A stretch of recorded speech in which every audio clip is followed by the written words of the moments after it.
আমাদের এই যে মূর্তিতে পুজো এবং মূর্তি না একই রকম, এই উদাহরণ দিতে গিয়ে বলছেন যে ভাগবতে স্টপ করছে, ঠাকুর তুমি সাকার, তুমি নিরাকার।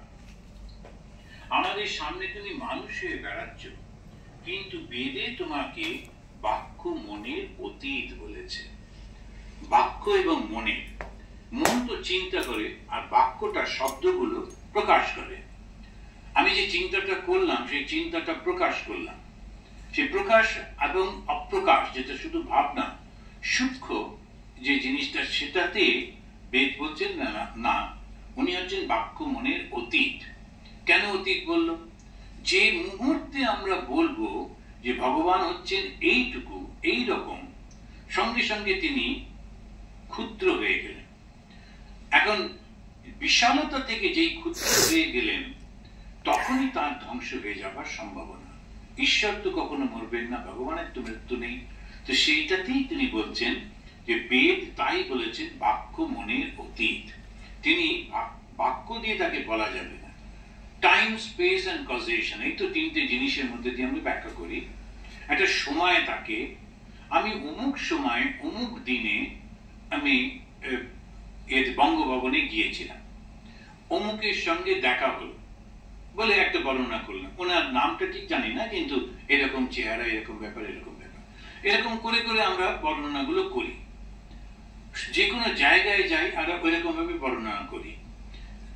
ভগবানকে সেইভাবে করা যাবে না, কেন? তিনি ইনফিনিট।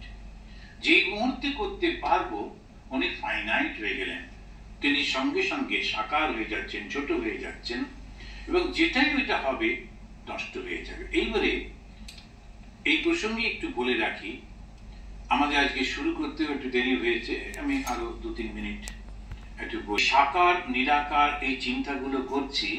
তখন যদি আমরা ভেবে রাখি, ভেবে দেখি যে কেমন করে এটা হচ্ছে, যিনি সাকার তিনি নিরাকার, আবার নিরাকার সাকারের রূপ ধারণ করতে পারেন, না করার কোনো কারণ নেই। কেন? সর্বশক্তিমান। কিন্তু সত্যি সত্যি কি তিনি রূপ ধারণ করেন? ওইখানে এসে এক একজন বড় বড় ফিলোসফার তারা এক একটা মত দিচ্ছে। তো আমাদের দেখবেন হিন্দু ধর্মের মধ্যে বিশেষ করে, আমাদের তো 6টা দর্শন আছে, 6টা দর্শনের মধ্যে বেশিরভাগই ওরা ভগবান মানে না। কেন? ভগবানকে মানলে তো অসুবিধা হয়ে যায়। এবারে বেদান্ত, বেদান্তটা মধ্যে 3টে ভাগ আছে। একটা বলছে ভগবানের সাকারই আছে, আর কিছু নেই, একেবারে সেই দ্বৈত ভাবের মধ্যে, পরিপূর্ণ দ্বৈত। তো তিনি বললেন শুধু সাকার ভাব আছে, কখনো অদ্বৈত না, কখনো তিনি নেই এরকম বলা যাবে না। আরেকজন বললেন না, তিনি আছেন বটে সাকারে, কিন্তু আমরা তার অংশ, বিশিষ্ট অদ্বৈত হলো। আমরা কিভাবে এলাম? তার থেকে এলাম, আমরা তার অংশ। এবারে অদ্বৈত বলছে না, অংশ যদি বলি তখনও তো সেটা ক্ষুদ্র হয়ে যাচ্ছে, তার থেকে যদি অংশগুলো চলে আসে তখন সে ক্ষুদ্র হয়ে, তা হতে পারে না। তিনি পরিপূর্ণ, সেই পরিপূর্ণ থেকে যদি ক্ষুদ্রতা বেরিয়ে যায় তাহলে তো তিনি লিমিটেড হয়ে যাচ্ছেন। তো দ্বৈত ছেড়ে দিন, দ্বৈত তো পরিপূর্ণভাবে আলাদা, ভগবান আলাদা, আমি আলাদা। বিশিষ্ট দ্বৈত বলছে যে ভগবান আর আমি একই, কিন্তু ভগবান হচ্ছেন বিরাট বড় একটা আগুন, আর আমরা হচ্ছে ওই আগুন থেকে উঠে যাওয়া স্ফুলিঙ্গ। তো ওই যে স্পার্ক গুলো, স্ফুলিঙ্গ গুলো, ওর মধ্যে আগুনের প্রপার্টি রয়েছে, আগুনের মতোই সেটা, ও আর একটা আগুন সৃষ্টি করতে পারে। এখন সেইটা আমরা, কিন্তু